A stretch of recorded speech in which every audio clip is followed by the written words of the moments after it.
Hey guys, known classes में आपका स्वागत है। I am Novan and you are going to learn English with Novan. आज का जो अपना टॉपिक वो है how to become fluent in English. English में हम लोग फ्लुएंटली कैसे बात कर सकते हैं या अपनी स्पोकन को कैसे इम्प्रूव कर सकते हैं।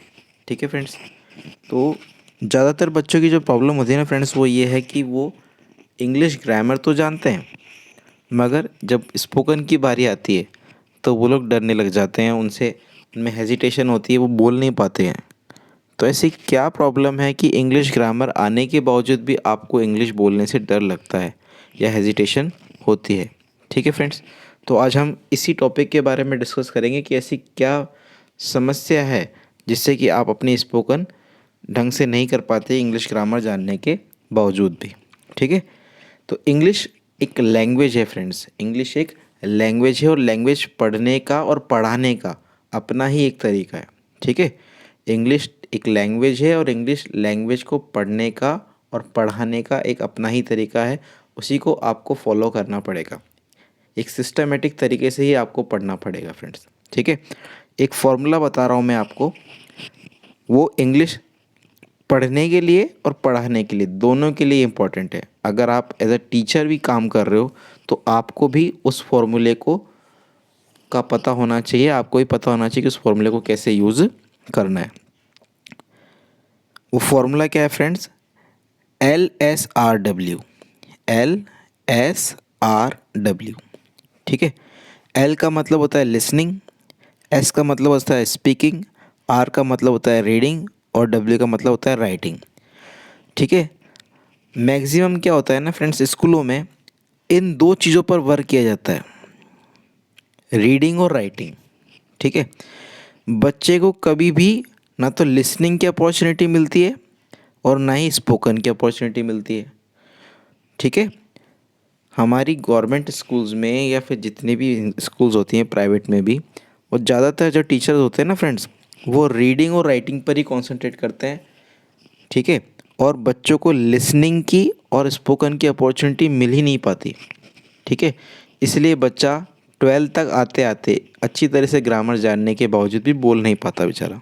ठीक है, तो अगर आपको अपनी स्पोकन को इम्प्रूव करना है तो आपको अपनी लिसनिंग को बढ़ाना पड़ेगा। आपको अपनी लिसनिंग को बढ़ाना पड़ेगा। ठीक है फ्रेंड्स, आपको ज़्यादा से ज़्यादा लिसनिंग करनी पड़ेगी। जितना ज़्यादा लिसनिंग करोगे उतनी ही ज़्यादा स्पोकन आपकी अच्छी होती जाएगी, उतनी ज़्यादा स्पीकिंग आपकी अच्छी होती जाएगी। ठीक है, तो सबसे पहले आपको क्या करना है, अपनी लिसनिंग को इम्प्रूव करना है। आपको ज़्यादा से ज़्यादा इंग्लिश को सुनना पड़ेगा फ्रेंड्स। ठीक है, जितना ज़्यादा इंग्लिश को सुनोगे उतनी ही ज़्यादा आपकी स्पीकिंग अच्छी होती जाएगी फ्रेंड्स। ठीक है, और उसके बाद में अगर आप जितनी ज़्यादा रीडिंग करोगे उतनी ही अच्छी आपकी राइटिंग होती जाएगी। ठीक है, तो इंग्लिश के अगर आप टीचर हो तो आपको इन चारों पॉइंट्स पे काम करना पड़ेगा। इसमें से हम लोग क्या करते हैं, हम लोग सिर्फ दो ही पॉइंट पे काम करते हैं, वो है रीडिंग और राइटिंग। बच्चे का सिर्फ रीडिंग सेक्शन और राइटिंग पॉइंट पे ही हम लोग ध्यान देते हैं, अदरवाइज़ हम स्पोकन पे और उसकी लिसनिंग पे तो ध्यान देते ही नहीं है। ठीक है, इसलिए बच्चा 11th-12th में आने के बावजूद अच्छी खासी ग्रामर उसको पता है, उसके बावजूद भी वो स्पोकन नहीं कर पाता।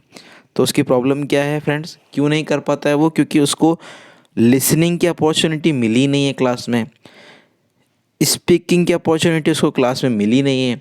तो कैसे अपनी इंग्लिश को इम्प्रूव कर पाएगा या कैसे अपनी स्पोकन को इम्प्रूव कर पाएगा जब उसको क्लास में अपॉर्चुनिटी नहीं मिली लिसनिंग की या फिर स्पोकन की? तो वो कैसे अपनी लैंग्वेज को इम्प्रूव कर पाएगा? ठीक है, तो आपको एज अ टीचर भी आपको इन चारों पॉइंट्स पे ध्यान देना पड़ेगा और इसको सिस्टमेटिक तरीके से ही पढ़ाना पड़ेगा। ठीक है, तो आपको पहले उनसे लिसनिंग पर कंसंट्रेट करना चाहिए, फिर उनकी स्पोकन पे कंसंट्रेट करना चाहिए, देन रीडिंग पे आना चाहिए और उसके बाद में राइटिंग पे आना चाहिए। ठीक है फ्रेंड्स, तो इस तरीके से ही आपको उनको पढ़ाना पड़ेगा, तब जाके उनकी स्पोकन अच्छी हो पाएगी फ्रेंड्स। तो अगर आपको भी फ्रेंड्स, अगर आपकी स्पोकन अच्छी करनी है तो आपको ज़्यादा से ज़्यादा लिसनिंग करनी पड़ेगी। जितनी ज़्यादा लिसनिंग करोगे उतनी ही ज़्यादा आपकी स्पीकिंग अच्छी होती जाएगी और जितनी ज़्यादा रीडिंग करोगे उतनी अच्छी आपकी राइटिंग हो जाएगी फ्रेंड्स। तो अब आपको अगर आपको स्पोकन इम्प्रूव करनी है तो आपको मैं बोलूँ सिर्फ 2 चीज़ों पे आपको वर्क करना है। सिर्फ 2 चीज़ों पे वर्क करके आप अपनी स्पोकन को इम्प्रूव कर सकते हो फ्रेंड्स, ठीक है। और वो 2 चीज़ें कौन सी है, एक तो है आपकी वोकैब, क्या है, वोकैब, और दूसरा है सेंटेंस स्ट्रक्चर। दूसरा क्या है, सेंटेंस स्ट्रक्चर।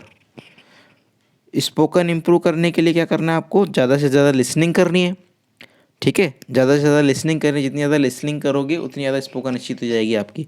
क्योंकि लैंग्वेज हम इमिटेशन से तो सीखते हैं, नकल करके ही तो सीखते हैं, ठीक है। किसी भी लैंग्वेज को हम सुनते हैं आसपास के माहौल में और उसी हिसाब से हम लोग बोलना शुरू कर देते हैं, ठीक है। तो नकल करके ही तो सीखते हैं हम लोग लैंग्वेज को। तो किसी भी लैंग्वेज को सीखना है आपको, तो अगर आपको 2 चीज़ों पे वर्क करना पड़ेगा, वो है वोकैब और सेंटेंस स्ट्रक्चर, ठीक है फ्रेंड्स। सेंटेंस स्ट्रक्चर फिक्स होती है, और अगर आप मिनिमम 250 सेंटेंस स्ट्रक्चर याद कर लेते हो, ठीक है, और उस सेंटेंस स्ट्रक्चर के साथ अच्छी वोकैब को यूज़ करके उसकी प्रैक्टिस करते हो तो आपकी स्पोकन बहुत अच्छी हो जाएगी फ्रेंड्स, ठीक है। तो आपको कुछ नहीं करना है, स्पोकन इम्प्रूव करने के लिए 2 चीज़ों पे वर्क करना है, एक तो है वोकैब और दूसरा है सेंटेंस स्ट्रक्चर, ठीक है। जैसे मैंने लिखा आई एम, तो आई एम क्या बन गया, एक सेंटेंस स्ट्रक्चर बन गया, प्रेजेंट कंटिन्यूस टेंस के लिए काम में आता है ये, ठीक है। तो आई एम फिक्स हो गया, ये आई एम के बाद में मैं आगे कुछ भी ऐड कर सकता हूँ, I am playing, I am singing, I am swimming. तो आगे मैं चीज़ें चेंज करता जाऊँगा और नया सेंटेंस बनता जाएगा, ठीक है फ्रेंड्स। तो आई एम एक्चुअली क्या है, एक सेंटेंस स्ट्रक्चर की तरह मैं काम में ले रहा हूँ, ठीक है। तो इस तरीके से आप अपनी इंग्लिश को इम्प्रूव कर सकते हो, अपनी स्पोकन को इम्प्रूव कर सकते हो, ठीक है। तो आई होप आपको ये वीडियो पसंद आया होगा। मिलते हैं नेक्स्ट वीडियो में, और इस चैनल को ज़रूर लाइक और सब्सक्राइब करें अगर आपको ये चैनल पसंद आ रहा है तो, ठीक है फ्रेंड्स। Okay bye.